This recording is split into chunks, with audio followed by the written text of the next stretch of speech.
aqui.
Nosso cordial bom dia à Igreja de Tatuí Central. É um prazer para mim poder voltar a esta casa e vê-los nesta manhã. Vocês agora com uma nova sede, um novo distrito, possuem agora sobre os ombros um grande desafio: conduzir este rebanho de 6 igrejas ao todo, né, pastor? 6 igrejas. Conhecemos algumas das igrejas do distrito. Não tive o privilégio de conhecer a todas. Hoje estarei com vocês na distribuição do livro Torre de Velho. Uma responsabilidade que Deus coloca diante de nós para fazermos levar o Evangelho para que o Senhor Jesus volte. dos senhores e abençoe esse novo distrito. E que vocês, como igreja mãe, igreja sede, e eu falo igreja mãe, não só igreja mãe do distrito, mas igreja mãe da cidade, se não me engano, vocês continuem sendo um farol nesta localidade, da região. Irmãos, vamos examinar a Bíblia. Vamos ver o que Deus tem para cada um de nós nesta manhã. Abra sua Bíblia em Números, no capítulo 11. Números 11. Vamos ler os versículos 18 a 23 e depois os versículos 31 e 32. Números 11, 18 a 23, 31 e 32. Encontraram? Posso ler o texto? Assim nos diz a palavra de Deus. Diz ao povo: santificai-vos para amanhã e comereis carne, porquanto chorastes aos ouvidos do Senhor, dizendo: quem nos dará carne a comer? E eu vos dei no Egito, pelo que o Senhor vos dará carne e comereis. Não comereis um dia, nem 2, nem 5, nem 10, nem ainda 20, mas um mês inteiro, até vos sair pelos narizes, até que vos enfasteis dela, porquanto rejeitaste o Senhor que está no meio de vós. Choraste dizendo dele: por que saímos do Egito? Respondeu Moisés: 600.000 homens de fé este povo no meio do qual eu estou, e tu disseste: dar-lhe-ei carne e comerão o mês inteiro? Matar-se-ão para eles rebanhos de ovelhas e de gado que lhes bastem? Ou se ajuntarão para eles todos os peixes do mar que lhes bastem? Porém o Senhor respondeu a Moisés: ter-se-ia encurtado a mão do Senhor? Agora mesmo verás se se cumprirá ou não a minha palavra. Versículo 31 e 32.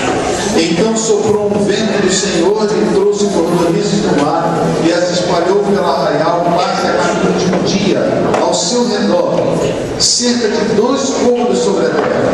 Levantou-se o povo todo aquele dia e à noite e o outro dia e recolheu as cordonizes, e o que menos colheu teve 10 homens e as estenderam para si ao redor do arraial. O povo de Israel estava em sua caminhada para a terra prometida, e Deus já havia dado evidências de seu amor e de seu cuidado por esta nação. Estava claro para todo Israel que a nação de Israel era um povo especial para Deus. Deus havia realizado maravilhas para dar evidência do seu amor, do seu cuidado e também de sua direção. Mas é interessante notarmos que mesmo Israel sabendo que o que havia deixado para trás deveria permanecer, eles ainda se lembravam das coisas que para trás ficaram, e exatamente o que haviam deixado no Egito. Vejam que o clamor de Israel era: quem nos dera comer as carnes que estavam no Egito. Eles só se lembravam das carnes do Egito. Deus havia dado-lhes tantas bênçãos, tantas vitórias, um livramento extraordinário, mas eles só se lembravam das carnes do Egito. É interessante notarmos, se nós formos examinar a história, nós vamos perceber que havíamos passado apenas 3 dias da saída deles do Monte Sinai, ou da península do Sinai, onde Deus fizera um concerto com o seu povo, onde Deus havia dado as tábuas da lei, e o povo havia dito: não, o que o Senhor disser, nós faremos e obedeceremos. Mas 3 dias apenas, eles já estavam questionando, murmurando e lembrando-se das coisas que haviam deixado hoje. É interessante notarmos que a Bíblia faz menção da existência de um povo.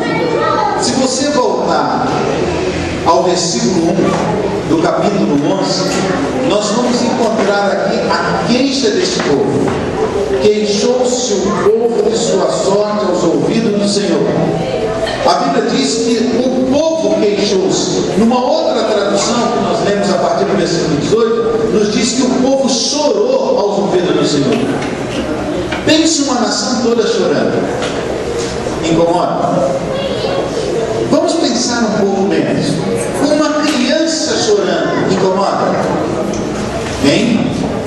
Aqueles que são pais já tiveram ou já viram aconteceu chorando o tempo todo ao seu ouvido, pedindo uma coisa, insistindo, querendo, e cansando com o choro? Isso já lhe aconteceu? Tá? E quando essa criança muito chorou, você, por não aguentar mais, acabou cedendo, acabou fazendo o que ela queria? Isso já lhe aconteceu? Você, quando foi criança, você alguma vez chorou importunando seu pai, sua mãe, pedindo uma coisa e não parou de chorar até conseguir? Você já fez isso? Incomoda? O choro? Imagina uma nação chorando. E a Bíblia diz que a nação chorou aos ouvidos do Senhor. Um povo todo chorando. Não foi pouca coisa. A incomodação foi grande, foi terrível. Mas vejam que a Bíblia fala-nos da menção de um povo. Versículo 4. E o populacho que estava no meio deles veio a ter grande desejo das comidas dos egípcios. O populacho, você tem uma outra tradução aí? Quem tem uma tradução diferente? A minha diz populacho. E na sua, o que diz? Hein? Não diz nada na sua Bíblia? O que diz na sua Bíblia? Populacho também? Quem tem uma tradução diferente? Alguém tem uma? Sim, irmã. O vulgo. Bando de estrangeiro. Uma outra tradução diz o povo estrangeiro. Uma outra tradução diz assim: misto de gente. Ainda temos duas outras traduções que dizem o seguinte: gentalha. E uma outra tradução diz assim: ralé. Gentalha e ralé. Quem era essa gentalha, esse ralé, esse vulgo, esse populacho, esse misto de gente? Quem era esse povo? Segundo alguns historiadores, poderiam ser constituídos de pessoas que também eram escravas do Egito e viram com a saída de Israel a oportunidade de alcançar a liberdade, e então saíram. Segundo, um grupo de pessoas que viviam no Egito, que temiam pela queda das pragas. Eles poderiam morrer, ou a sua família poderia perecer. Então, temendo pela volta das pragas, fugiram com Israel do Egito. Terceiro, um grupo de pessoas que passou a crer no Deus de Israel, no Jeová, mas não tiveram tempo de desenvolver uma experiência profunda, genuína, verdadeira com Deus. Então, num momento como este, falharam e induziram o povo de Israel a pecar contra Deus. O que nos chama a atenção, é que o povo, dentro de pouco tempo, uma comunhão íntima com Deus haviam desenvolvido, haviam visto evidências do poder de Deus, o monte tremera, as tábuas da lei foram concedidas àquela nação saiu dali num reavivamento total, mas dentro de pouco tempo permitiu ser influenciado por um pequeno povo, e este povo os levou a pecar contra o Senhor. Assim somos nós. Muitas vezes vivemos cercados dos favores de Deus, das bênçãos de Deus, sentimos o poder de Deus atuando em nossa vida, sentimos a mão do Senhor conduzindo-nos, mas de repente nós falhamos, nos esquecemos de tudo, voltamos para trás e nos lembramos das coisas que no mundo deixamos. O Egito nos lembramos e queremos voltar. Mas assim não será. Deus ficou tão incomodado com a reação deste povo que Deus resolveu responder-lhes de uma maneira extraordinária, grandiosa. A queixa que o povo fez ao Senhor não foi algo pequeno. Eu não sei lhes dizer quanto tempo o povo chorou, mas toda a nação chorando, que importúnio. Deus então resolveu responder de maneira grandiosa. O que fez Deus? Vamos voltar ao versículo 18. Vamos voltar. Diz ao povo: santificai-vos para amanhã e comereis carne, porquanto chorastes ao ouvido do Senhor, dizendo: quem nos dará carne a comer? Íamos bem do Egito, pelo que o Senhor vos dará carne e comereis. Não comereis um dia, nem 2 dias, nem 5, nem 10, nem ainda 20, mas um mês inteiro, até vos sair pelos narizes, até que vos enfasteis dela, porquanto rejeitastes o Senhor, que estar no meio de vós e chorasse diante dele, dizendo: por que saímos do Egito? O povo queria o que, irmãos? O que o povo queria? Carne. O povo queria carne. Vejam que o povo chorava por falta da carne, mas, no entanto, o Egito não foi um paraíso. Se nós lembrarmos o povo de Israel, quando eles chegaram, quando José era vivo, quando vivia aquele faraó nos dias de José, quando eles foram para a terra de Gósen, quando eles foram tratados de maneira muito especial, naquele tempo, sim, Egito era o Senhor Egito para Israel. Mas nos dias de Moisés, Israel era escravo. Israel passava por tortura, chicotadas, trabalho pesado. Lembre-se quando Moisés começou a interceder pelo povo, rogando que o faraó deixasse Israel sair. O faraó falou: eles estão com uma vida com tanta moleza que estão pedindo para sair para adorar o Deus. Vamos apertá-los um pouco mais. De agora em diante nós não vamos nem colher a palha para eles, mas eles terão que produzir as mesmas quantidades de tijolos. A vida era fácil no Egito? Não era fácil. No entanto, eles não se lembravam da dor, do sofrimento, da perseguição, da tortura, das chicotadas, das provações e das privações. Eles só se lembravam das carnes. Quem nos dera comer as carnes que estavam no Egito. Parece até que a vida no Egito era uma maravilha, mas não foi tudo. Vejam agora a reação de um homem que andava com Deus, a reação de um homem que conhecia Deus, a reação de um homem que havia visto a bondade de Deus, o caráter de Deus, a glória de Deus. Veja, uma reação um tanto estranha. Vamos voltar à Bíblia, o versículo seguinte. Respondeu Moisés, e agora eu quero ler fazendo uma entonação diferente, porque eu penso que assim foi a resposta de Moisés ao Senhor. Moisés falando: 600.000 homens de pé, este é o povo no meio do qual eu estou, e tu disseste: dar-lhe carne, comerão o mês inteiro, Senhor. Matar-se-ão para eles rebanhos de ovelhas ou de gado que eles matem, ou ajuntar-se-ão para eles todos os peixes do mar que eles matem. Senhor, são 600.000 homens. Vamos parar um pouquinho para pensar. Moisés só falou em quem? Homens. Ele não falou em mulheres, ele não falou em crianças, ele não falou nos jovens, ele não falou nos idosos e ele não contou a gentalha.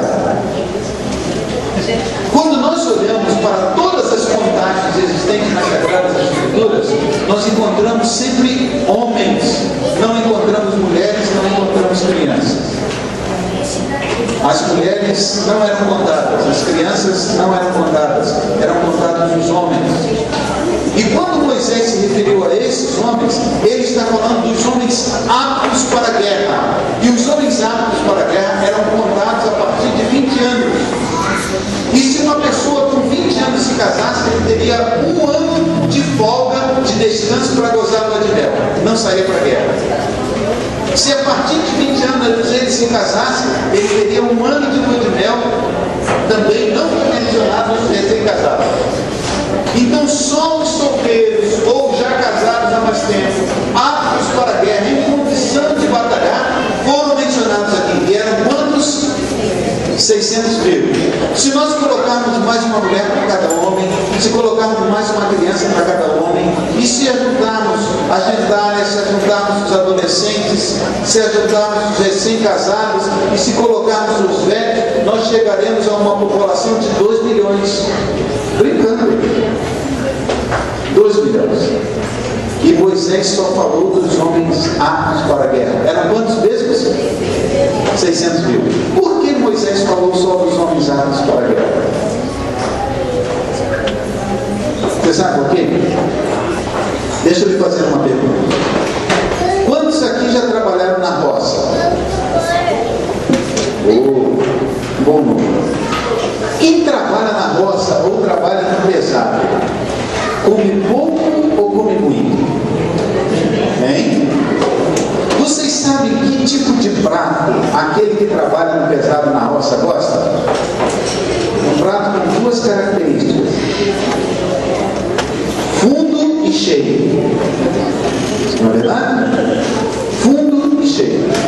Um pratinho assim com um arrozinho, um ovinho instalado, um alface, um tomatinho, resolve?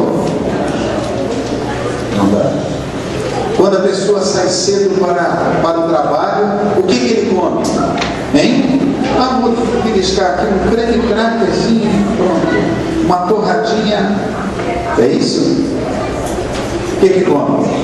Arroz, feijão, carne, mandioca, bem consistente, bem pesado, né? 10h30, 11 horas já está parando porque é a hora do almoço. Aí agora é leve. Tem outro pratinho. Às vezes os mesmos ingredientes, olha. 3 horas, 3h30, uma nova parada, não é verdade? O lanchinho também é algo bem simples. Reforçado. Aí vai para casa. Já comeu tanto? Chega em casa à noite, agora é só um suquinho. Vai dormir? Que prato? Fundo e cheio, não é? Bem pesado. Por quê? Porque é uma pessoa que queima muita energia. E se queima muita energia, tem que ter carvão. Se trabalha no pesado, tem que ter carvão para queimar. Então tem que comer bem. Moisés estava falando desses homens aptos para a guerra porque eles brigavam, eles lutavam, eles defendiam a nação. E esses homens não comiam pouco. Moisés nem mencionou pouco, ele só falou dos guerreiros. 600 mil homens. E só dos 600 mil, Moisés falou assim: Senhor, ajuntar-se-ão para ele todos os rebanhos, todo o gado, todas as ovelhas, ou todos os peixes do mar que eles passem, Senhor. Um mês inteiro, Senhor. Que absurdo, Senhor. Como esse povo será sustentado o mês inteiro? Qual foi a resposta de Deus? Veja o versículo 23. Porém o Senhor respondeu a Moisés: ter-se-ia encurtado a minha mão, a mão do Senhor? Agora mesmo verás se se cumprirá ou não a minha palavra. Deus falou assim: Moisés, você andou comigo, você esteve ao meu lado, você viu tudo que eu fiz. Será que eu não posso fazer mais nada por este povo? Será que eu não posso realizar isso que eu estou falando? Por acaso o meu braço encolheu, meu braço não está estendido mais? Eu não tenho poder mais para cumprir a minha palavra, Moisés? Era isso que Deus queria dizer. Você já viu tanta coisa, será que agora eu não posso realizar uma coisa pequena como essa? E o que Deus fez? Vamos ver a resposta? 31 e 32. Vamos atentar para esses versículos, porque neles encontramos mensagens espetaculares para entendermos como Deus age. Então soprou um vento de quem? Do Senhor. E trouxe os cordonizes que estavam onde? No mar, tomando banho, nadando. O que vocês acham? Sobrevoando no mar. E as espalhou pelo arraial quase a caminho de um dia.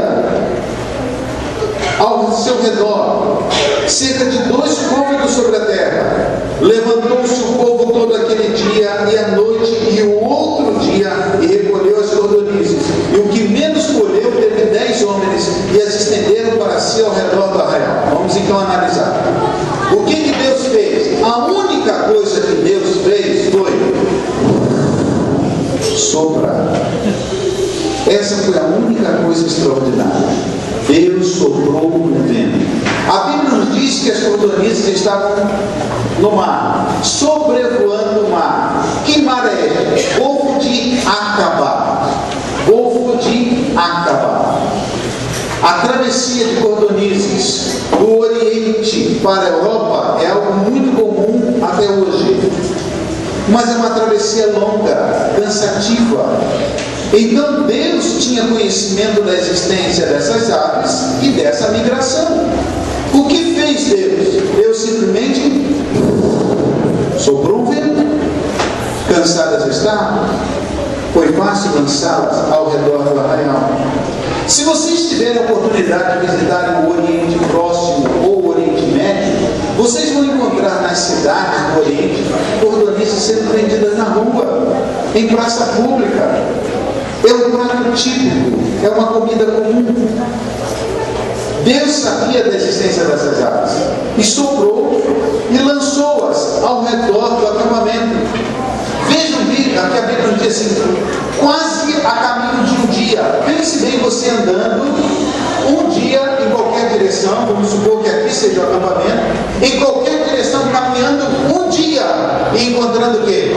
Cordonice. O que caiu de ave não foi pouco, gente. Não foi pouco.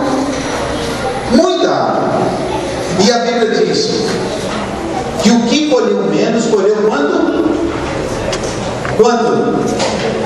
10 homens. Você já parou para calcular, ou já teve a curiosidade, procurou um dicionário bíblico para saber que medida é essa? Que quantidade é essa? Que peso é esse? 10 homens. O que colheu menos, colheu 12.200 quilos de carne. O que colheu menos, 12.200 quilos. Quanto tempo eles deveriam comer? Um mês inteiro. Deus havia dito. Então não poderiam colher pouco. Um mês inteiro. E talvez você me pergunte, pastor, como é que um mês inteiro? E a carne? Como é que não haviam geladeiras, né?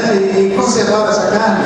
Algumas caíram, algumas provavelmente não têm morrido, têm sobrevivido, têm sido mantidas ainda vivas, outras morreram, mas a Bíblia nos diz no final do versículo 32 que eles estenderam para si ao redor do arraial. Onde eles estavam?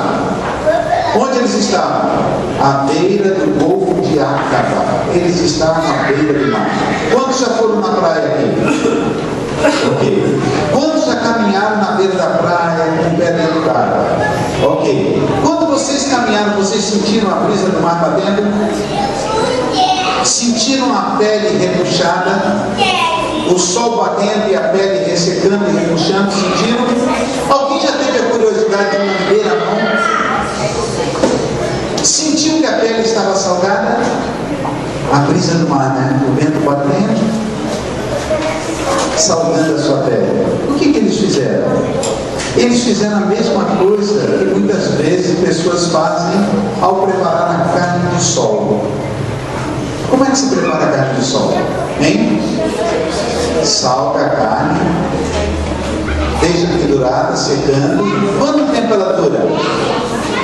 Quanto tempo dura a carne de sol? Hein?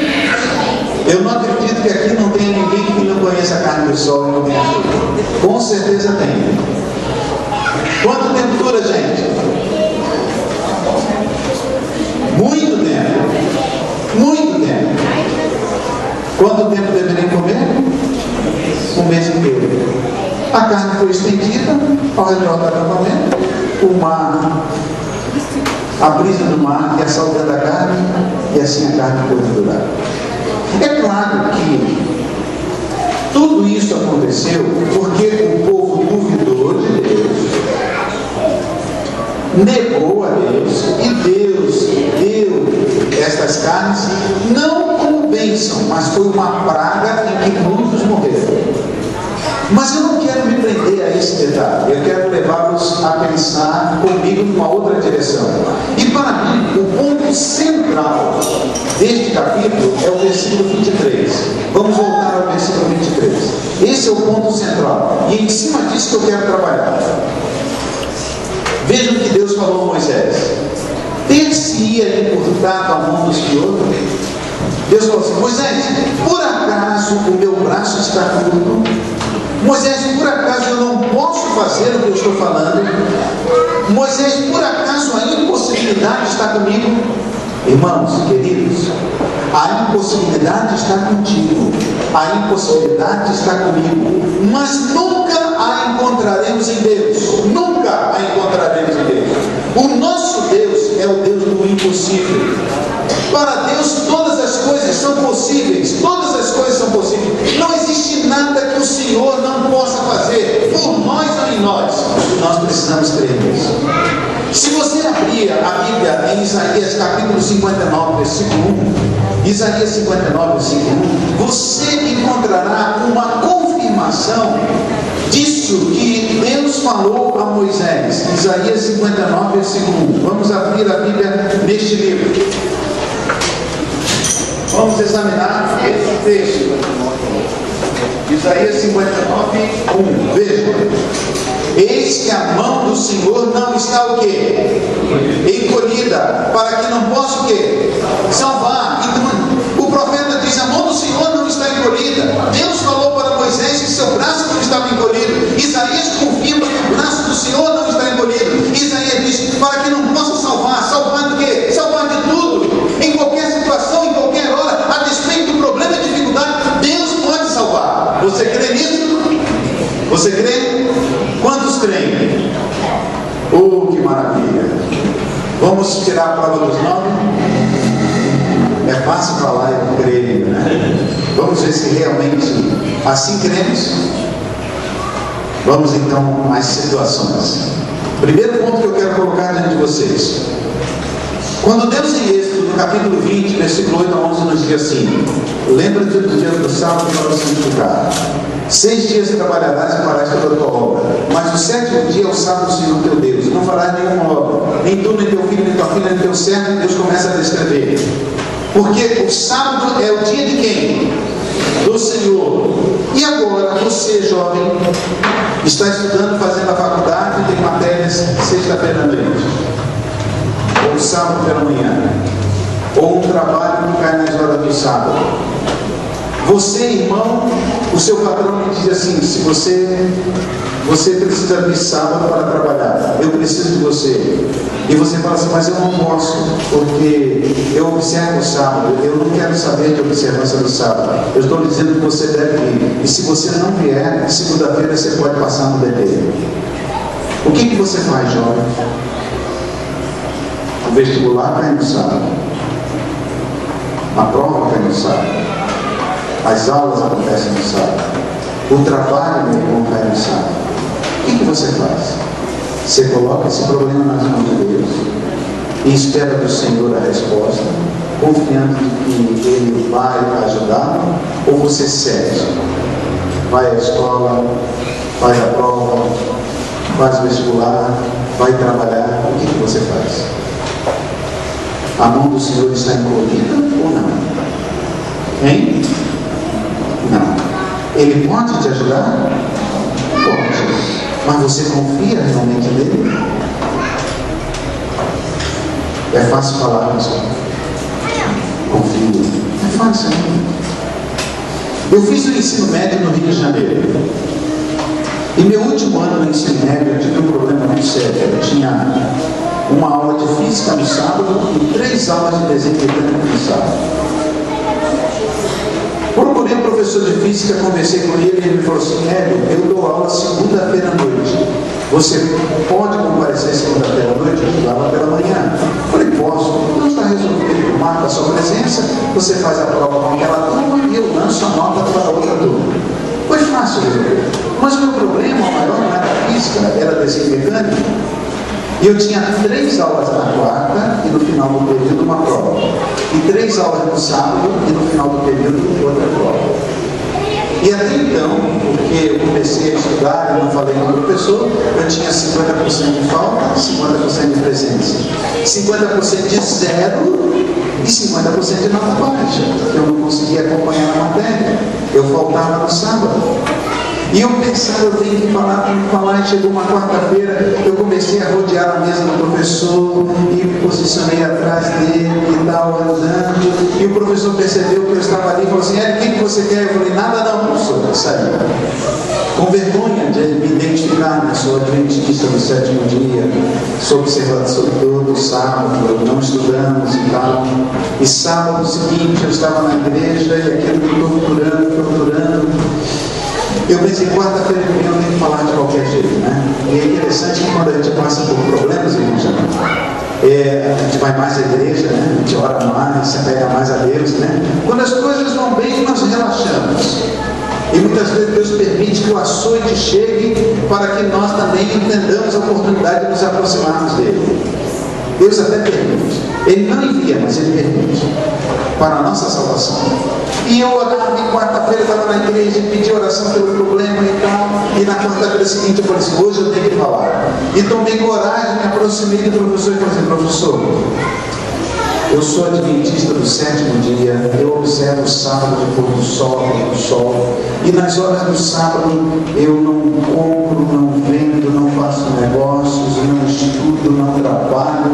Gostaria que o senhor entendesse a minha fé, que o senhor me liberasse das aulas do sábado.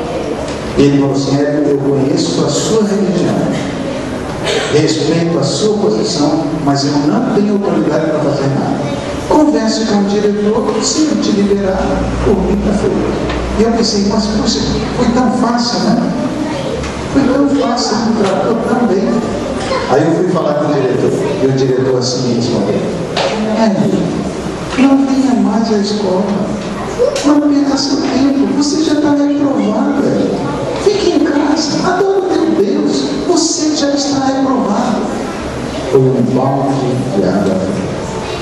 Eu saí dali arrasado, mas com a decisão, não irei à escola no sábado. Se necessário for ficar reprovado serei. O tempo foi passando. No primeiro semestre, eu continuava 50% de presença, 50% de falta, 50% de zero, 50% de nota baixa. As férias vieram, não resolvi o problema. O segundo semestre começou, problema não resolvido. Para melhorar a minha situação, eu contraí uma virose em 15 dias de cama. 15 dias de cama correspondiam a 12 faltas na matéria de desenho mecânico. 2 zeros. E eu pensei assim, agora eu estou perdido. Agora eu estou perdido. Mas próximo à minha casa morava um rapaz que fazia a classe comigo. E todo dia à tarde ele me emprestava o caderno. Eu copiava todas as matérias e as estudava. Estudava muito mais desenho mecânico. Quando eu voltei à aula, claro, consegui justificar as minhas faltas com atestado médico. Continuei estudando e quando o professor começava a apresentar as projeções, eu já sabia onde ele queria chegar. E muitas vezes eu terminava a minha projeção primeiro do que a dele. E final do período vinha a prova. Eu tirava 10, 9,5, 9, 8,5. 10, 9,5, 9, 8,5. E assim foi até o final do ano. No final do ano eu tinha a média para passar. Mas fui para a recuperação por faltas. Eu tinha 50% de presença e 50% de falta. Fiz 4 dias de recuperação, fiz o exame final e posso lhe dizer, nunca fui reprovado por causa do sábado. Está a mão do Senhor encolhida? Não. O que nos diz Salmo 55, versículo 22? Veja a Bíblia, Salmo 55, versículo 22. Leia esse texto. O que Deus nos diz? Salmo 55, versículo 22. Lança o quê? O que diz a Bíblia? Encontraram? O que nos diz? Confia os teus cuidados. No outro tradução diz, lança os teus fardos. Confia os teus cuidados sobre o Senhor e o Senhor te sustentará. Mas Deus está falando, lança sobre mim, traga-os para mim, deixa que eu resolvo. Eu posso fazer, traga-os e eu te sustentarei. É Deus que está dizendo, você crê? Está a mão do Senhor encolhida? Não. Vamos ao segundo texto. Malaquias capítulo 3, versículo 10. Malaquias 3, 10. O que as Sagradas Escrituras nos diz? Malaquias 3, 10. Encontraram? A Bíblia assim nos diz, trazei todos os dízimos a que lugar? A casa do tesouro. Para quê? Para que haja mantimento em minha casa. Deus está falando, trazei todos os dízimos à casa do tesouro. Mas eu e você estamos passando por um momento de crise, dificuldade, aperto financeiro.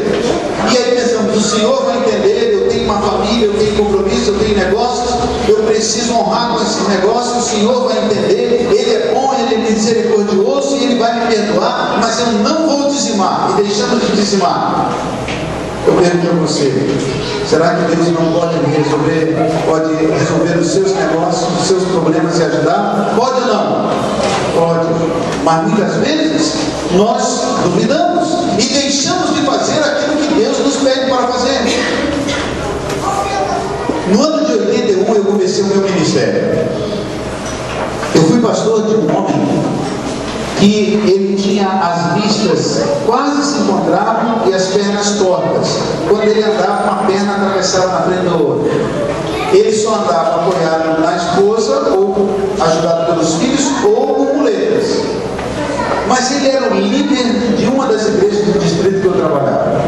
E um dia a igreja estava passando por uma reforma e ele chegou à tarde, eram 3 horas da tarde, colocaram uma cadeira na frente da igreja, havia um terreno grande na frente, ele sentou-se naquela cadeira, ele era o mestre de obra. Dali ele coordenava todo o trabalho. E ele me falou assim: pastor, o senhor sabe como eu vim para a igreja? Eu falei assim: não sei, irmão Sabino. Como o senhor veio para a igreja? Vou lhe contar. Pastor, eu me casei com 20 anos. E ele falou: com 21 anos eu tive derrame, pastor. E eu fiquei encostado pelo INSS e passei a ganhar uma miséria. Pastor, nós tivemos 9 filhos. Dos 9, 3 morreram. Os 6 o senhor conhece. Eles eram líderes na igreja. Pastor, meus filhos foram crescendo e eu os colocava na rua para trabalhar e trazer dinheiro. Vendia garrafa, vendia ferro velho, vendia chup-chup, vendia doce, mas tinha que trazer dinheiro para casa. Minha esposa lavava e passava para fora, porque o dinheiro que eu ganhava não dava para manter a família. Todo final de mês eu tinha que pedir um dinheiro emprestado porque o alimento se acabava. Um dia, pastor, bateu na porta da minha casa, oferecendo-me estudo bíblico. E eu aceitei. E eu comecei a estudar a Bíblia. E ao estudar a Bíblia, eu vi que deveria deixar de fumar. Parei de fumar. Mas o que eu passei a poupar com cigarro era muito pouco. Não alterou nada. Todo final de mês o dinheiro não dava. Mas estudando a Bíblia um pouco mais, eu vi que deveria dizimar e ofertar. E eu falei assim: não, isso eu não aceito. Por que, pastor? Porque eu já ganhava pouco. O dinheiro não dava. Eu ainda iria dizimar 10%, mais oferta? Não, isso não dá. E eu não aceitei e parei de estudar a Bíblia. E ele falou assim: pastor, depois de algum tempo, eu estava em casa sozinho e peguei a Bíblia e abri em Malaquias 3:10. E ele falou assim: eu ouvi Deus me falando, pastor, Salim, abrirei a janela dos céus e derramarei bênção sem medida. Salim, abrirei a janela dos céus e derramarei bênção sem medida. Salim, abrirei a janela dos céus e derramarei bênção sem medida. Ele falou: pastor, Deus falou comigo 3 vezes. E eu não podia duvidar, era Deus que estava falando. E naquele momento eu fiz um pacto com Deus. Falei: Senhor, tu sabes como eu vivo, tu conheces a minha necessidade, mas de hoje em diante a primeira coisa, eu vou separar o dízimo e as ofertas. E o resto está contigo. E ele falou assim: pastor, chegou o final do primeiro mês, não havia vasilhas em casa, eram latas, nós guardávamos os mantimentos em latas, e o arroz não se acabou, o feijão não se acabou, o açúcar não se acabou, os alimentos começaram a sobrar. E eu comecei a juntar um dinheirinho, pastor. E aquele barraquinho lá no morro que eu tinha, hoje, pastor, aquela casa de alvenaria, com mais 5 casas de alvenaria, onde os nossos filhos moram, foi tudo Deus que me deu. O que Deus nos diz em Malaquias 3:10? Fazer prova de mim. Se eu não vos abrir as janelas dos céus e não derramar bênção sem medida, Deus está falando: traga e eu te abençoarei, devolva e eu te abençoarei.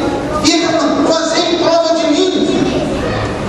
Nós muitas vezes deixamos de ser abençoados por Deus porque não fazemos prova de Deus. Está amando o Senhor encolhido?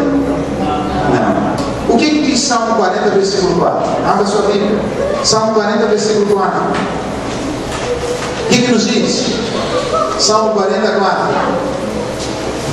Bem-aventurado o homem que põe no Senhor a sua confiança. Feliz é o homem que põe no Senhor a sua confiança, irmãos.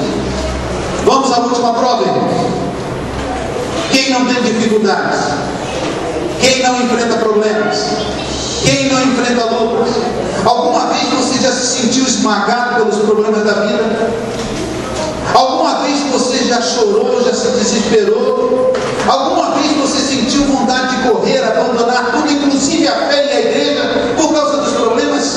Você deitou a cabeça, pensou, amanhã eu levantarei, tudo será resolvido, mas muito pelo contrário, você acordou e o problema continuava e a crise aumentava. Alguma vez você já sentiu a vontade de chutar o balde, correr, desaparecer, fugir para um lugar onde ninguém lhe conhecesse, onde você não enxergasse ninguém, não ouvisse a voz de ninguém? Você já sentiu vontade de agir assim? Pergunto a você, será que Deus não tem condição de resolver o seu problema? Será que Deus não conhece a sua dor, a sua luta? Será que Deus não tem poder para ajudar? Tem. Se Deus pôde socorrer e erguer Davi quando ele estava lá na caverna de Adulão, numa depressão tremenda, se Deus pôde ajudar Davi, Deus também pode te ajudar. Ele não. Por isso ele te diz em Salmo 37, versículo 5: entrega o teu caminho ao Senhor, confia nele, por mais ele. Está o braço do Senhor encolhido? Não. Sabe qual é o meu problema? Sabe qual é o seu problema? É o mesmo problema de Moisés. Nós falamos assim: Senhor, são 600 mil homens, Senhor, no meio do qual eu estou, e tu dizes que dá-lhe carne para comer, e comerão não um dia, nem 2, nem 5, nem 10, nem 20, mas um mês inteiro, Senhor. São 600 mil homens, e às vezes nós falamos: Senhor, mas olha só, é o meu emprego, é a minha faculdade, é o meu estudo, é o rendimento que é pouco, as dificuldades, os problemas que eu atravesso, Senhor, não dá para suportar. E Deus está me dizendo: o meu braço não está encolhido, o meu braço não está encolhido. Mas Deus só pode alcançar aqueles que nele confiam. Se você não confia, o braço do Senhor não te alcançará. Queridos, eu e você precisamos crer em Deus. E muito mais do que crer, nós precisamos aprender a depender de Deus, a experimentar no dia a dia da nossa existência. E quando isso acontecer, eu não posso dizer a vocês que dificuldades não teremos, porque provados seremos, mas o Senhor com o seu braço nos protegerá. Sabe por quê? Um dia eu posso estar aqui para falar sobre isso. Vejam a vida de Jó. O diabo falou para o Senhor: mas tu cercaste com cerco. Que cerco era esse? Os anjos de Deus cercavam aquele fiel. O fiel de Deus é provado, o fiel de Deus é tentado, mas o fiel de Deus goza da proteção do alto, do cuidado dos seus anjos. E isso acontecerá comigo e contigo, se fiéis como Deus é. Queridos, que Deus nos ajude. Que Deus nos ajude a entender essa dependência que tem dele. Que Deus nos ajude a colocarmos a nossa vida em suas mãos. Que Deus nos ajude a perseverarmos a despeito das lutas e dificuldades, para que o Deus que conduziu Israel à terra prometida, Ele possa conduzir-nos do Egito da vida, pelo deserto da vida, a despeito das lutas, dificuldades e provações, até que alcancemos a Canaã celestial e ao lado do Senhor vivamos para todos sempre. Que Deus te abençoe, como eu desejo na oração de todos nós nesta manhã. Amém.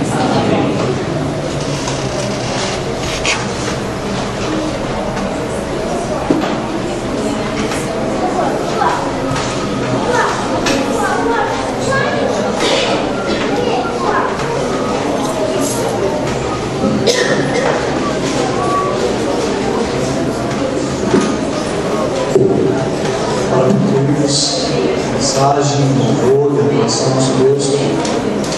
Cantemos o hino Bendita Segurança, número 240.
momentos em tua casa.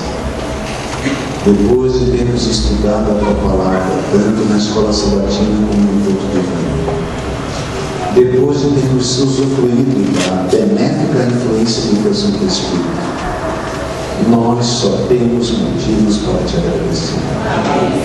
Te agradecer porque tu tens sido um Deus presente, um Deus compassivo, um Deus amoroso, um Deus rico em infinita misericórdia, um Deus que está atento às nossas lutas e necessidades, um Deus que quer nos ajudar, um Deus que pode nos ajudar, um Deus que nos ajudará. Senhor, nós só temos a te agradecer. A tua palavra tem nos consolado, nos edificado, nos fortalecido, nos erguido. A tua palavra tem sido uma luz, a tua palavra tem nos transformado. E, Senhor, pedimos-te que a mensagem desta manhã tenha encontrado guarida em nosso coração. Que saiamos daqui revigorados, desejosos de andar como tu esperas. Seremos provados, seremos tentados. Teus filhos nesta terra são provados e tentados.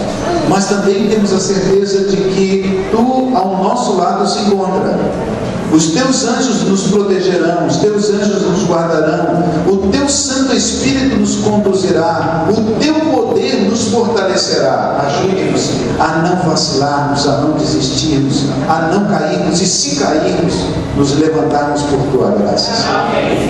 Senhor, perdoe-nos pelas faltas cometidas, perdoe-nos pelas negligências, perdoe-nos pelas dúvidas, perdoe-nos pelo afastamento de tua santa pessoa.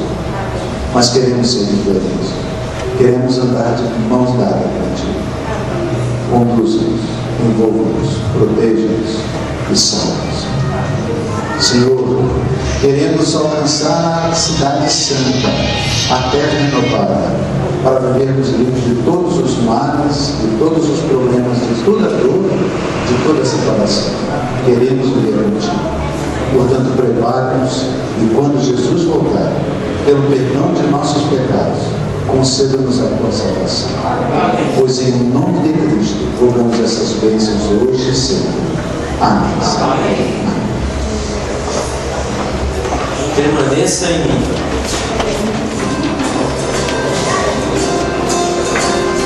Lembrando a todos que pertencem à diretoria de obra que aguardam a